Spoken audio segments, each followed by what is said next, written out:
Family members left traumatized following a double murder of common law couple in Betheltown, Westmoreland. Teach them! Always make sure the message will reach them!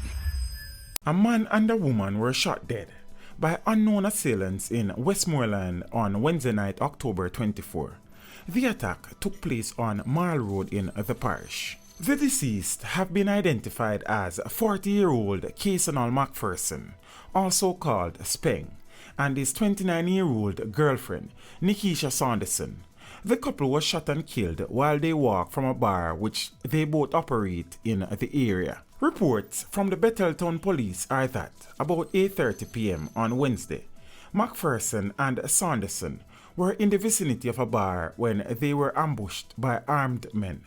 The gunmen opened fire, hitting them multiple times in their upper bodies before escaping the area on foot. The police were summoned by residents, and upon their arrival, McPherson and Saunderson were found lying on the ground in pools of blood. They were taken to hospital where they were both pronounced dead. The couple died, leaving their 6-year-old child behind. Teach them! Hey, yo, hello! Send the message and make it reach them. It's Teach Them, right here, Warlord representing. Thank you for watching. Please leave a comment below. Remember to like and share the video. Don't forget to subscribe for more awesome content. Follow me on social media and check out the suggested videos on screen. This is Teach saying, until next time, walk good, my friends.